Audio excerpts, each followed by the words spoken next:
Hi guys, we're back. I'm Juliana. This is Rebecca. My mother. And on this week's episode of What Movie Did We Watch, we watched Where's the French House, and it's not exactly in English, but the overall theme of the film was this little boy took his friend's notebook from school, and he didn't mean to. It was an accident because they went outside and then he fell, so he tried to brush off some of his dirty clothes and wash them, and then not realizing that he accidentally took his notebook home with him, he tried to go and find the friend's house and give him his notebook back. So, it was a very good storyline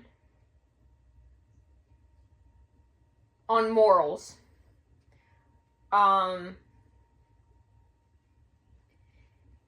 It was not, even though it was subtitles and of course it was foreign, it wasn't difficult to follow along. I think that the setting of the movie portrayed very well to a third-class country, so they did really good with the setting. Yes. Even though the movie had came out, what was it, 1996 or 3? Yeah, 1996, I believe. But the setting was definitely third country setting, so they had to put a lot into it for the set. Even the way they aged the film and the setting was the dirt roads, the older homes, the crumbling concrete, the way they had built all the buildings up, and then you could hear in the storyline where they wanted to, these doors had lasted 30, 40 years. Yeah, I was going to say something about the doors. The doors played a significant role in this movie, and even reading in the textbook, it says that doors are very significant in film. Like, they have to find each specific door is very... They choose their doors in films before they do the film, because each door is significant. Remember in the opening, the first scene was the door of the classroom. It was. Yes. And you just seen it kind of like moving around, and you can tell that it was literally, you could tell that in the first scene of the movie that the doors were going to be super significant in the movie. Right. Upon just that door of the opening in the classroom and the setting. A lot of the doors were, the story with the doors, even in the movie, was there was this guy trying to sell. It was a history lesson. Yeah, pretty much. He was selling,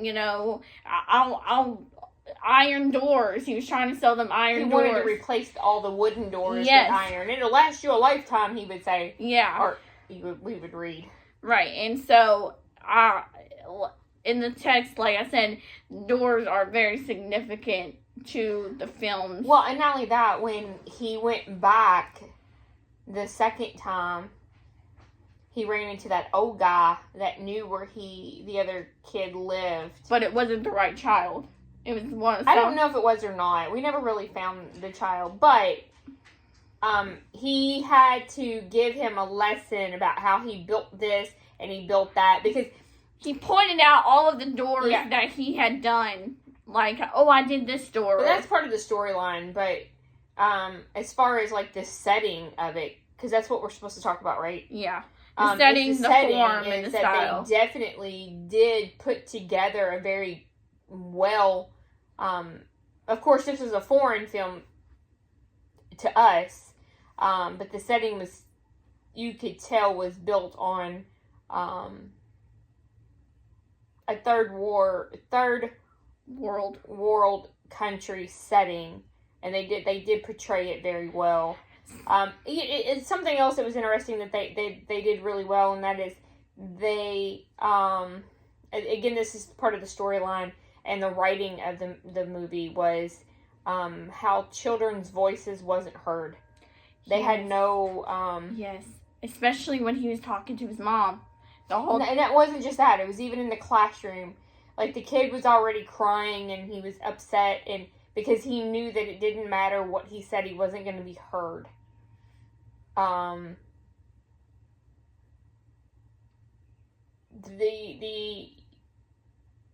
You could tell that the kid that wanted to find his friend's house deeply cared about his friend getting in trouble. And then the fact that he could never find his friend, which I believe he did find his friend. They were so... they were very adamant about the... kids not being heard. Yeah. Ooh. And him going around and knocking all these other... Like, that was the whole story. He was very driven to make sure that his friend got his notebook back. Something that I noticed... It's kind of hard to talk about this movie in a way because it was... there wasn't a whole lot going on other than his pursuit or his hunt for... his friend's home. But...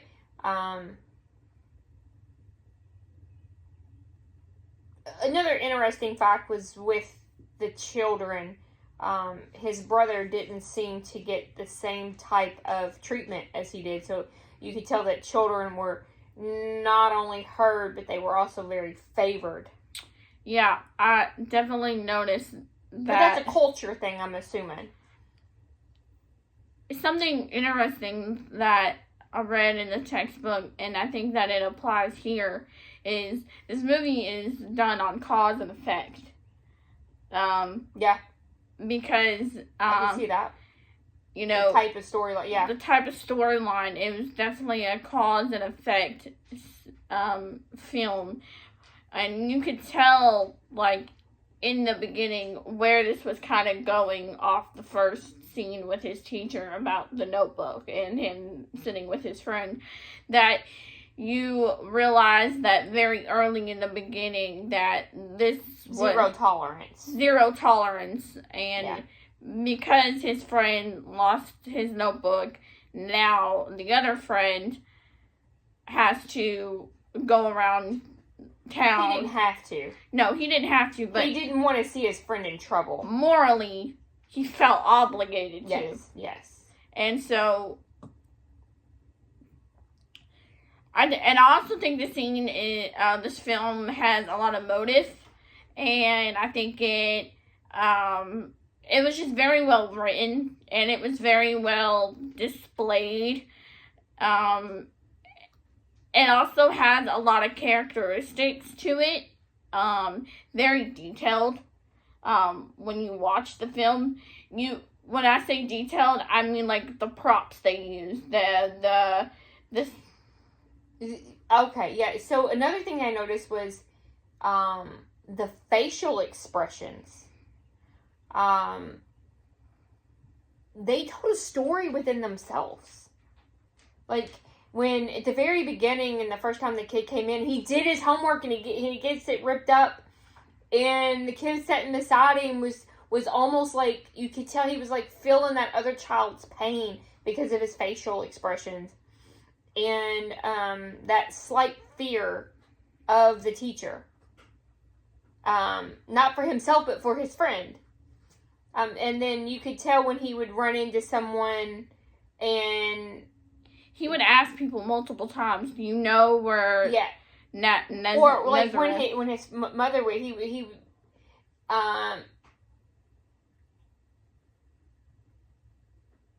it's almost like you wanted to be like kudos to the little boy because he almost had a fear to tell his mother, hey, I've got to take this to my friend. Hey, I've got to do this. Hey, Mom, he was just never heard, and it was almost like it was a sadness to him. Yeah, in his face. And something else I noticed in the film was the theme of discipline. Well, their discipline was that children should be seen and not heard.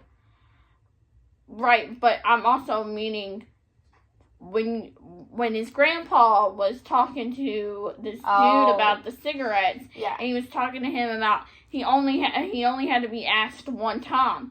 Yes. The scene of discipline is they're not supposed to be asked multiple times or they will be punished. Yeah, don't talk back. Don't talk back. Just do it. Just do. No matter what else you've got going on, it doesn't matter.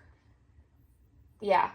Do what I asked the first time. Again, that goes back to it's the culture. Yes. Because it's a very, very different culture. You can also tell in the film that the friend that took the notebook was very feared of his father.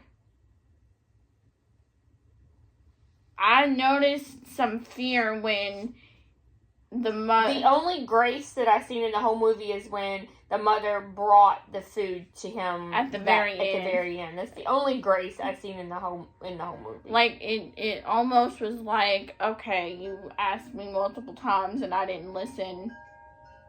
You know, even after he showed her, she didn't care. She said tomorrow, and he's like, you don't understand. And he was just like, well, why did you take it? Why did he lose it? Why did he whatever? And she didn't care the reasoning, the what fors, the how comes.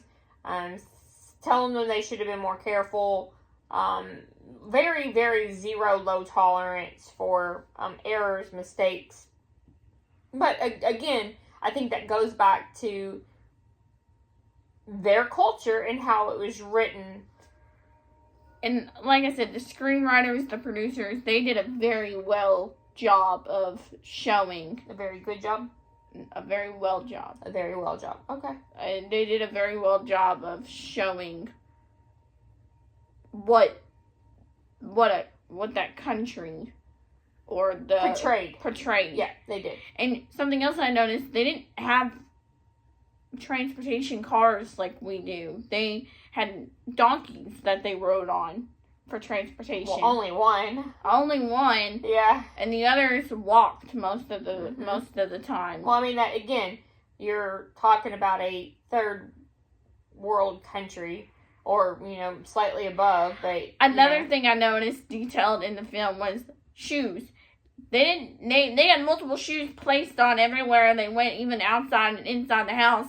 And they had to take them off.